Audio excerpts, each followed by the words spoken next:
There are pains that live beneath the surface of language, aching in the hidden corners of the human soul. Not every pain can be turned into words, because language, as vast as it is, sometimes becomes too small to carry what the heart endures.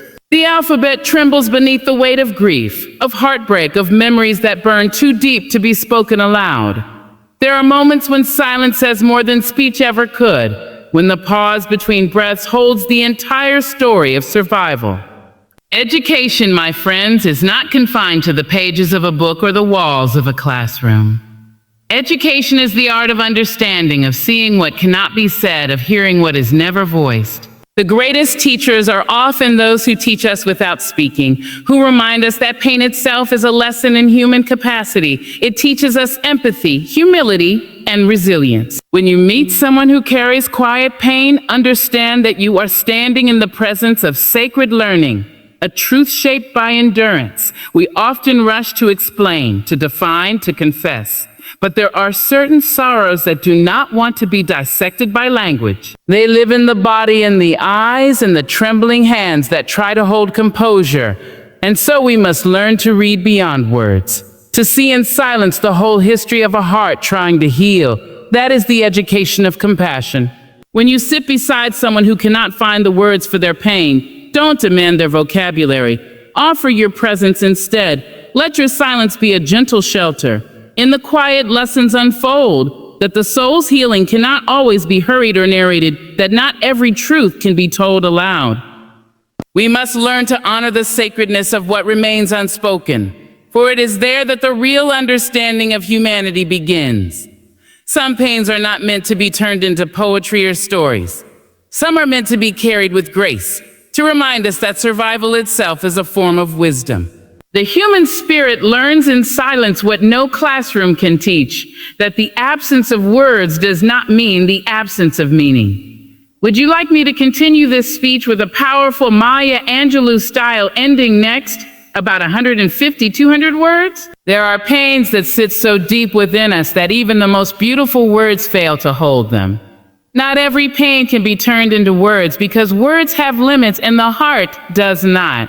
There are moments when our emotions spill beyond the borders of language, when silence becomes the only form of honesty we have left.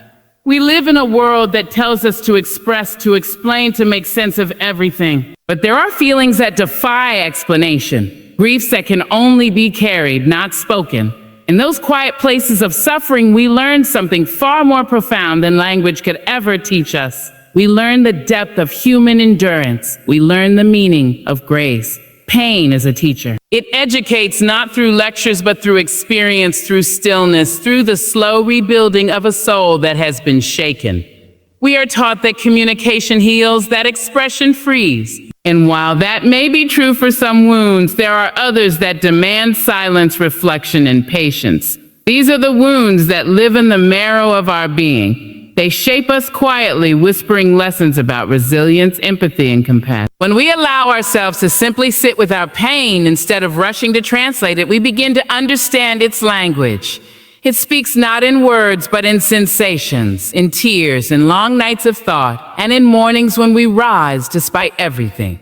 Sometimes we meet people who carry their pain like invisible books written in languages only the soul can read. Their eyes tell stories that their tongues will never dare to repeat. We should not ask them to speak when they are not ready. To do so would be to disturb something sacred, something not yet ready to be unveiled. The greatest act of understanding is to recognize when silence is not emptiness, but reverence. A silence can be a sanctuary, a space where pain can breathe freely, unjudged, unmeasured. In education, we often focus on the articulation of knowledge, the ability to explain, to argue, to define. But real understanding sometimes comes from what cannot be spoken. The lesson lies in observation, empathy, in learning to listen without interruption. When someone cannot find the words for their pain, do not mistake their quiet for weakness. Their silence may be their strength, their dignity, their shield. Sometimes not speaking is how one survives. And so not every pain needs to be turned into poetry or conversation. Some pains must be honored in stillness, carried gently through time until the heart finds its own rhythm again. To live through such pain is to grow wiser, softer, more human. The absence of words does not mean the absence of meaning. It means that meaning has gone deeper into the soul's private chambers where only patience, understanding, and love are allowed to enter. Unspoken wounds are the hardest to bear because they live where words cannot reach. These are the quiet hurts that dwell beneath our smiles, behind the strength we show to the world. Some pains are too sacred to be named, too raw to be touched by language. They do not need to be announced to be real. They exist in the pauses between our laughter, in the nights when sleep will not come, and in the heaviness that settles in our chests when memories refuse to fade. There is a kind of sorrow that cannot be shared fully, not because we are unwilling, but because it cannot survive translation. It loses its truth when spoken alone. When Maya Angelou spoke about courage, she often reminded us that strength is not the absence of pain, but the ability to carry it with grace. The unspoken wounds we carry are not signs of weakness. They are testaments to our endurance. The human spirit learns over time to hold what cannot be healed by words. It learns to breathe even when the heart feels fractured. This is not denial, it is survival. We live through pain in ways that no one else can fully witness, and that private resilience becomes our quiet education. There are moments when we try to put our pain into sentences, but the words crumble under its weight. How can language describe the ache of loss, the sting of betrayal, the deep loneliness that lingers even in a crowded room? Words can attempt to outline it, but they cannot hold the texture of it. The truth of pain is too intricate, too personal, too sacred. And so we tuck it away, not out of fear, but out of reverence. We protect what still hurts, because exposing it too soon would only reopen the wound. There is wisdom in silence. It teaches us to listen to the spaces between words, to recognize the lessons that do not come through speech. When we meet someone who carries a quiet sadness, we must understand that not all stories are meant to be told. Some are meant to be felt, respected, and held in the safety of compassion. The best kind of understanding often requires no words at all, only presence. Sometimes sitting beside someone in silence is the purest form of empathy. Our unspoken wounds remind us that humanity is not built only through joy and expression, but also through endurance and restraint. They teach us that healing is not always loud or visible. Sometimes it is the quiet decision to wake up each day, to keep moving, to keep breathing. The pain we cannot put into words becomes part of our wisdom. It humbles us, softens us, and deepens our understanding of others. And though it remains unspoken, it shapes us more profoundly than anything we could ever say aloud. Understanding pain is a form of learning that no textbook can teach. It is the kind of education that life gives freely but harshly, the kind that molds the heart and sharpens the mind. Pain forces us to confront parts of ourselves we would rather ignore. It strips away our illusions and reveals our truth. In that process, we come to understand not just what it means to suffer, but what it means to endure, to evolve, and to rise. This is an education that happens in silence through moments of solitude and reflection. It does not come from lectures or lessons, but from the raw experiences that carve wisdom into the soul. When we experience pain, we become students of ourselves. We learn how deep our resilience runs, how far our patience stretches, and how powerful the will to keep going truly is. Every ache, every disappointment, every heartbreak teaches us something vital about who we are and what we are capable of surviving. The education of emotion begins when the easy answers fade and we are left alone with our feelings, forced to navigate them without a map. That is where the real learning takes place, in the quiet hours when we sit with our pain, listen to it, and allow it to speak to us in its own language. Pain teaches empathy in ways that comfort never could. When we have been hurt, we learn to see beyond the surface of others. We begin to notice the unspoken. The tremble in a voice, the hesitation in a smile, the tiredness in someone's eyes. It's as though pain gives us a new vision, one that sees through pretense and connects directly to the heart. We start to understand that everyone is carrying something unseen, and that realization makes us gentler, more compassionate. Education, after all, is not just about acquiring knowledge. It is about growing in understanding, in perspective, in heart. In classrooms, we are taught to solve problems with logic, But in life, pain teaches us to solve them with patience. It shows us that not everything can be fixed immediately, that some lessons require time, stillness, and surrender. It teaches humility, the understanding that we do not control everything, and that sometimes all we can do is endure. This kind of learning deepens us. It makes us wiser, not just in thought, but in spirit. To understand pain is to recognize its purpose.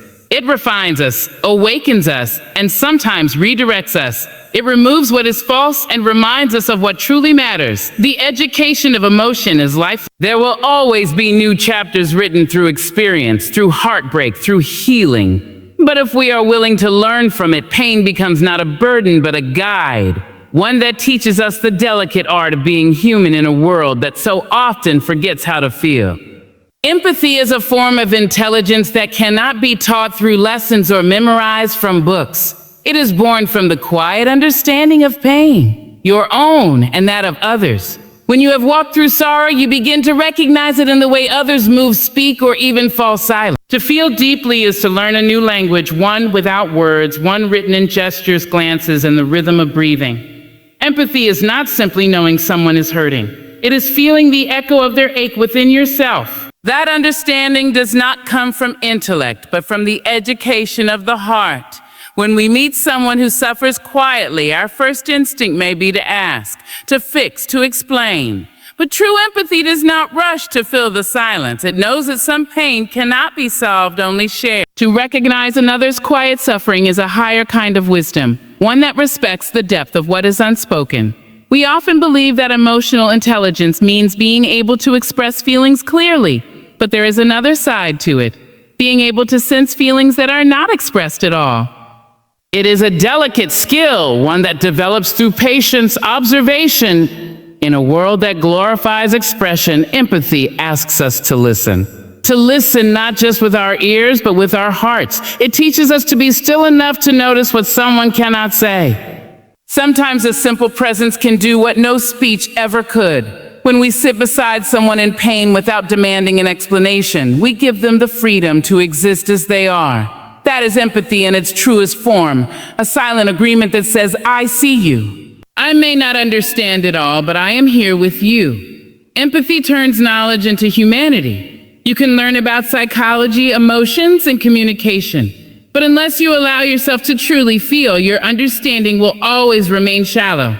To recognize unspoken suffering is to honor the invisible battles that shape people's lives. Everyone you meet carries something you cannot see. The mother who smiles while her eyes look tired. The friend who jokes but avoids quiet moments. The stranger whose silence feels heavy. Each of them holds a story written in invisible ink. Empathy is the light that allows us to read it. When we begin to live with empathy, our relationships deepen.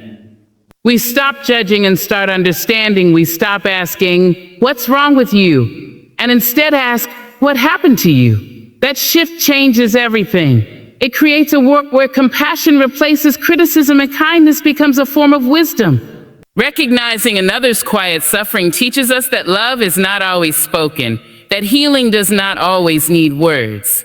Sometimes just knowing that someone can feel your pain without you having to explain it is the greatest comfort of all. There is a certain power and presence that words can never replicate. Sometimes what heals the most is not what we say, but what we allow ourselves to be, simply present, open, and quietly attentive. To sit beside someone who is hurting and offer no advice, no explanation, no attempt to fix what is broken is an act of deep wisdom. It is the recognition that healing is not always born from conversation, but from companionship. When you stand in the stillness of another person's pain and choose not to fill it with noise, you become a vessel of comfort, a reminder that they are not alone in their silence. The power of presence lies in its simplicity. It does not demand. It does not judge. It does not insist on being understood. It is a silent offering of love and respect. Sometimes the most profound lessons in life are learned not through words, but through being near someone who understands the sacredness of quiet support. When someone sits with you during your storm and says nothing, they are saying everything. Their stillness tells you do not have to carry this alone. That is the language of empathy, and it speaks louder than any words ever could. In education, we often celebrate the power of speech. the ability to explain, to persuade, to inspire. But presence teaches us something just as valuable, the art of listening without needing to respond. The power of presence is a form of emotional intelligence that grows only through experience. It teaches us patience, humility, and awareness. It shows us that sometimes the right thing to do is nothing at all, just to be. It is a lesson that many overlook, but those who understand it carry a quiet strength that transforms every room they enter. Being present for others also teaches us how to be present for ourselves. It is easy to offer advice, to distract ourselves from discomfort, but much harder to sit in stillness with our own pain. Yet, that is where understanding begins. When you can face your own silence without fear, you can meet others in theirs without judgment. This is how presence becomes education. It teaches through experience, through the slow unfolding of awareness that does not rush or demand results. There are people whose presence alone brings peace, not because they have the right words, but because they radiate calm, understanding, and acceptance. They remind us that comfort is not always something to be spoken. It can be something to be felt. Their quiet companionship becomes a form of healing. In their company, the heart breathes easier and the mind finds rest. Presence is both a gift and a lesson.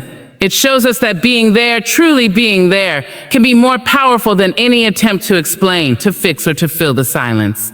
Time has a way of softening what words cannot heal. When pain feels unbearable and explanations seem hollow, time steps in as the silent teacher, guiding us through the long, invisible process of healing. We often believe that speaking our pain will make it disappear, but some wounds do not respond to language. They respond to patience. The healing of time is not quick or predictable.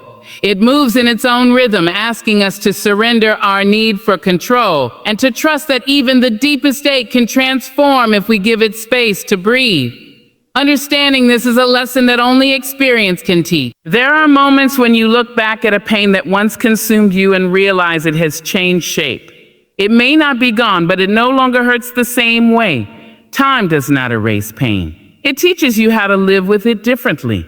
It turns sharp edges into softer ones, chaos into clarity.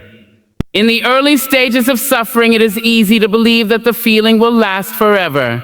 But as the days unfold, the heart learns resilience in small, almost invisible ways. The mind begins to understand that survival is not about forgetting.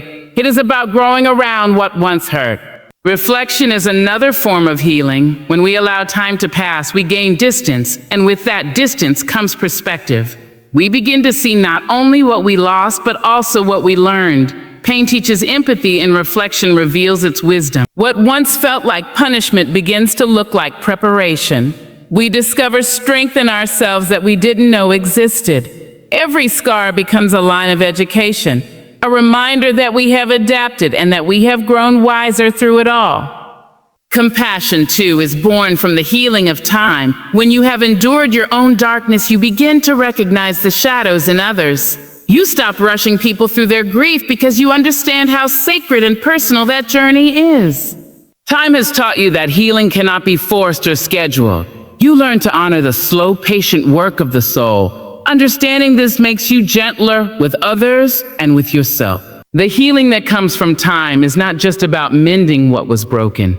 It is about becoming something new in the process. It is transformation through endurance. When we stop trying to rush our recovery, we begin to notice small moments of peace returning, soft mornings, quiet laughter, the ability to breathe deeply again. These are signs that time has done its quiet work.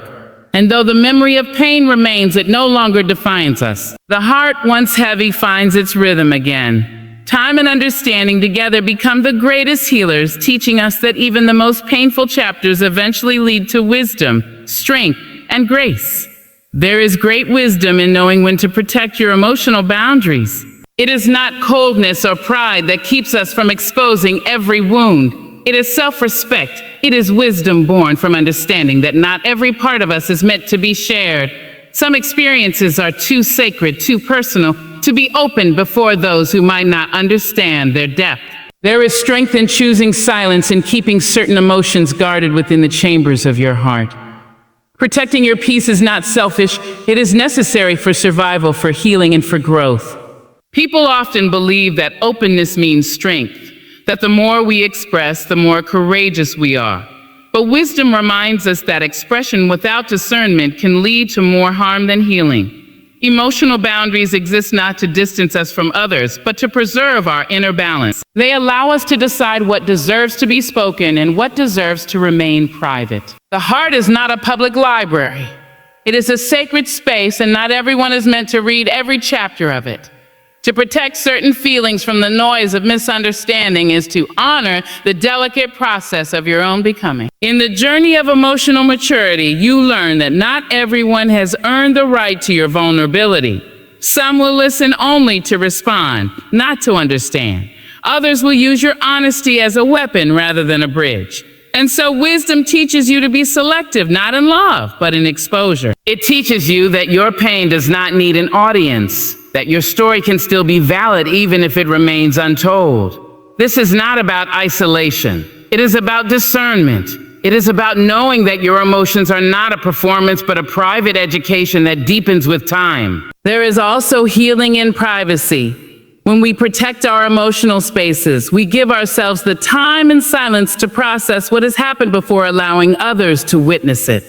That quiet reflection allows pain to settle, to soften, to teach. Without boundaries, we risk reopening wounds before they have had the chance to close. With them, we cultivate strength, we build patience, and we learn to rely on our own understanding. We begin to value peace over validation, truth over attention, and inner calm over outward explanation. Respecting emotional boundaries also means respecting others. Not everyone who is quiet is avoiding you. Some are simply protecting their peace. Learning to honor that space is an act of love and empathy. When you allow people the freedom to guard their hearts, you create trust. A trust built not on constant expression, but on mutual respect. Wisdom is not in saying everything you feel, but in knowing when silence serves you better. The heart that knows what to keep and what to share becomes both strong and soft, a keeper of truth guided by grace. In the end, we come to understand that silence, pain, and healing are all part of the same sacred language. Not every emotion is meant to be spoken, and not every story needs to be told aloud for it to matter. Some truths live in the quiet, where words cannot go, but the soul can still be. Growth happens there in the spaces where we learn to listen to ourselves, to respect our pain, and to honor the lessons that come wrapped in silence. The beauty of life lies not in how loudly we express it, but in how deeply we feel it. So when words fail, let your stillness speak. When pain lingers, let time teach. And when you rise again, let your quiet strength tell the story that words never could.